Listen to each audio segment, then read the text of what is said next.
Thanks so much for joining me. My name is Sean Egglestone and I'm a registered dietitian. And today we are going to take another look at the carnivore diet. You know that it is something as a professional, a registered dietitian, that I do not recommend.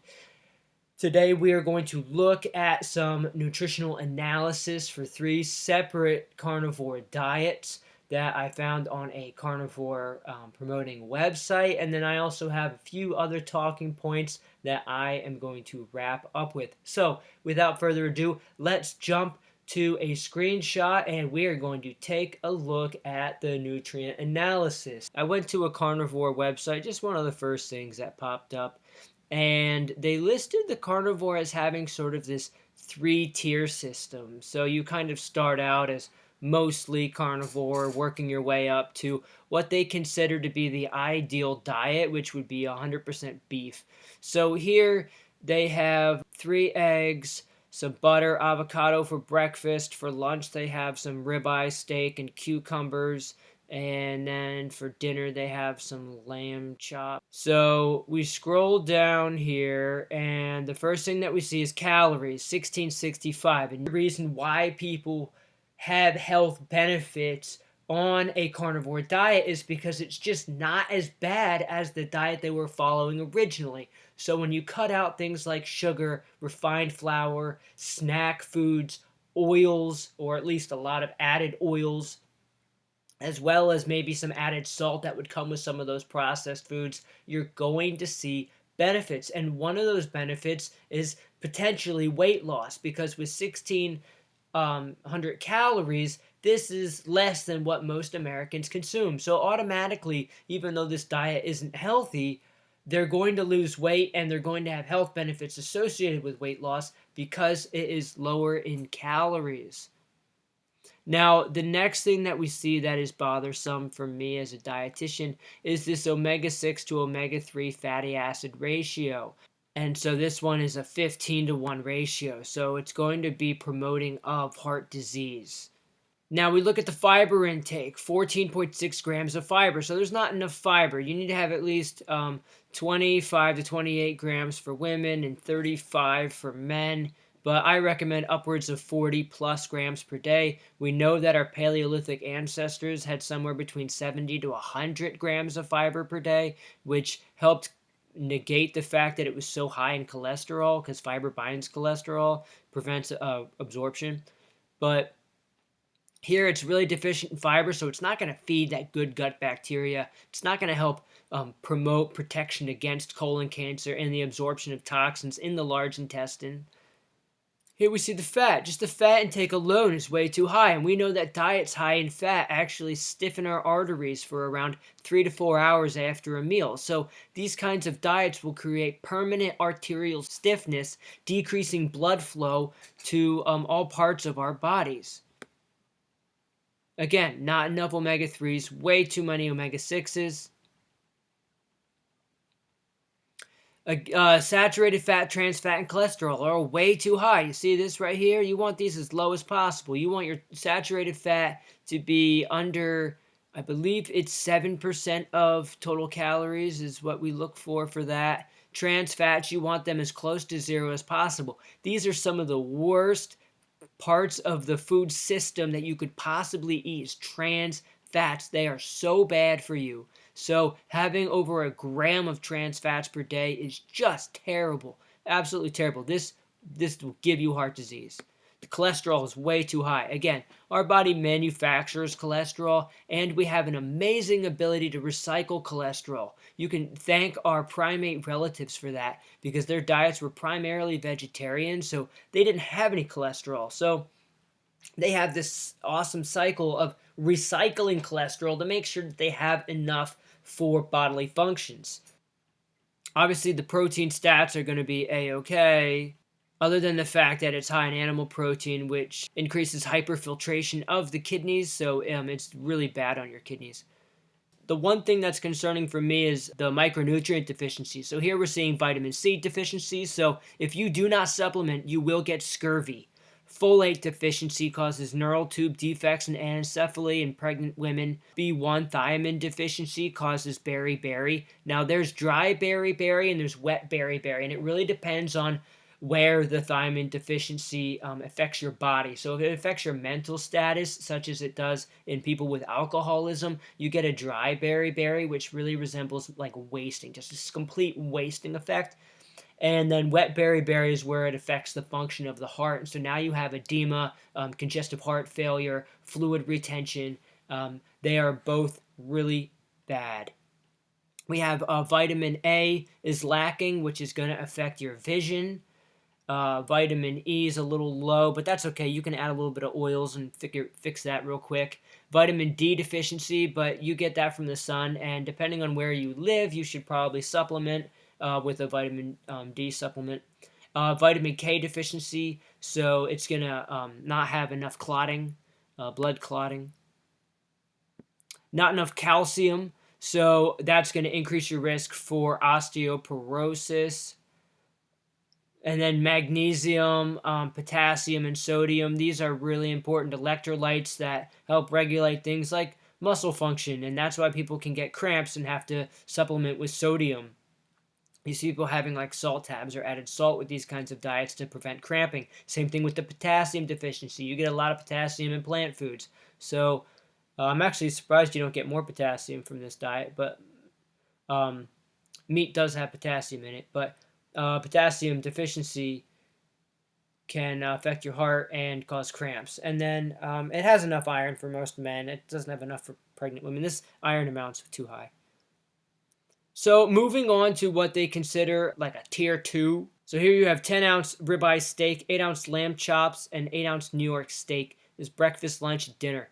You know, this is like some kind of moron, some male moron came up with this diet and said, hey, we should come up with a diet where we can eat meat every meal, and no green stuff. I don't like green stuff. Forget that. We'll cut that out. Calories, under 1,700 calories. Again, this is why it promotes weight loss, and this is why people get health benefits, is because they're not consuming adequate calories. The omega-6 to omega-3 ratio is way off. Super inflammatory. Not enough fiber. No fiber, because there's no avocado. There's no fiber. So it just destroys your good gut bacteria. The saturated fat, the trans fats, and the cholesterol are just way too high, right? You need that saturated fat like somewhere between 7 to 10% of calories. You need that trans fats as close to zero as possible. You need that cholesterol as close to zero as possible, but certainly under 200 milligrams. All the protein stats are fine, but again, you're going to blow your kidneys out. The calcium is low, magnesium is low, potassium is low, and the vitamin K is low. Vitamin D, vitamin E, vitamin A. Here we have a pantothenic acid deficiency, thiamine deficiency. Again, you got beriberi. You got folate deficiency. There's no vitamin C, so you're going to get scurvy. Here you got eggs, bacon, butter, steak, fish, shrimp, beef, salt.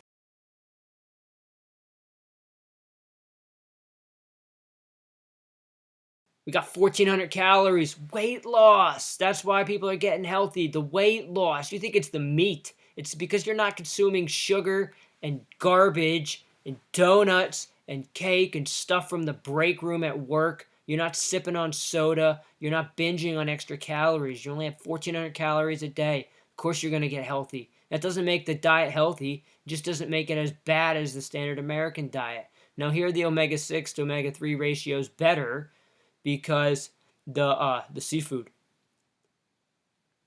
Again, no fiber. The saturated trans fats and cholesterol. You have almost a gram of cholesterol. Your arteries are going to be so stiff, so hardened, and so clogged. In like a month, you're going to die of a heart attack. And then here, again, vitamin C, scurvy, you got folate, same thing. Thiamine, pantothenic acid, the fat-soluble vitamins A, E, D, and K, calcium, magnesium. So consistently across the board, what we're seeing is similar patterns of micronutrient deficiencies and excess cholesterol, saturated fat, and trans fats in this diet. Now, there's some other talking points I want to mention, and then we're going to wrap this up. First and foremost, why would you want to follow a diet that didn't have any fruit? If I told you, even if this diet was healthy, even if there was scientific proof, double-blind, randomized, placebo-controlled trials that said, hey, eating the carnivore diet is healthy and it reduces your risk for heart disease, okay? And you could either follow this or you had this alternative diet that also reduced your risk for heart disease, potentially even more so, and you're allowed to eat fruit, bread, and other of your favorite carbohydrates. Which ones are you going to choose? You're going to choose the one that has fruit. Who doesn't want to eat strawberries? Who doesn't want to have some pasta? Like, how can you follow a diet like this in a family setting? How can you follow this diet and go out on a date to a restaurant? How can you follow this diet and go out with friends or potlucks or any kind of social event and all you can eat is meat? Like, for Thanksgiving, what do? Only have turkey? Everyone knows that the stuffing's the best part. So you got to give up this stuff. Fruit, potatoes. People love this stuff, and you can't have any of it on here. The CDC, the Center for Disease Control, they have no interest in what kind of diet you follow. They don't care about that. All they care about is reducing the risk for chronic illness, for disease. They say that processed meat is a class 1 carcinogen on the same level of scientific certainty as we have for uranium, plutonium, arsenic, asbestos, lead, and also processed meat we know is class 1 carcinogen. Red meat is a probable carcinogen. All I'm saying is, if the Center for Disease Control is coming out saying that my diet is a probable carcinogen, I'm probably going to turn it away. I'm probably not going to eat that. Now, show me a study that says that fruit intake is associated with a higher risk of colon cancer. Find it for me. So that's why I don't understand why people are so afraid of carbohydrates, because these high carbohydrate foods like potatoes and oatmeal and brown rice and fruit have never been shown to increase your risk for any kind of chronic illness that we face here in America today. Diabetes, heart disease, cancer, stroke, dementia. So why are we giving up these foods? In fact, we know that they're protective.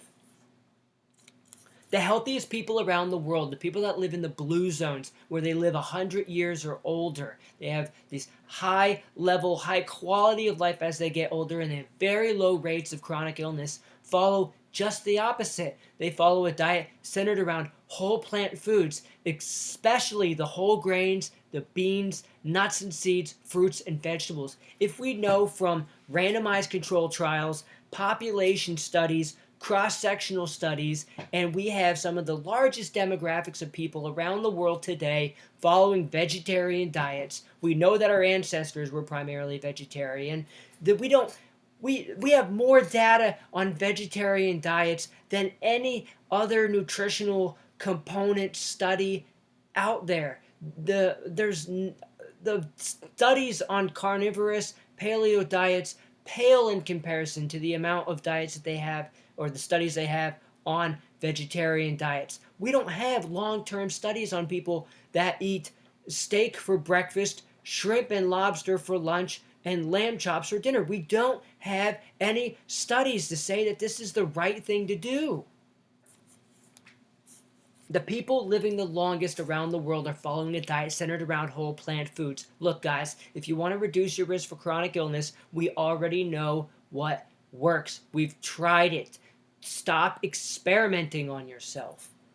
We know that when we look at the paleo diet, or the paleo period, I should say, we know that Homo habilis and Homo erectus followed a diet that included plant foods. We know that Homo habilis was at least predominantly vegetarian, and Homo erectus ate no more than 50% of its calories from meat. The studies that I look at in my previous video said that it had a diverse and eclectic diet of plant foods and meat. They were not carnivores. We don't know how long. We know that they died at somewhere between 25 to 35. These people were not living a long time. We don't have coronary angiograms on them. We don't have their lipid panel. We don't have any double-blind randomized placebo-controlled trials. We don't have any cross-sectional studies. We don't have any population studies. We don't have any interventional trials. We have no like scientific evidence that this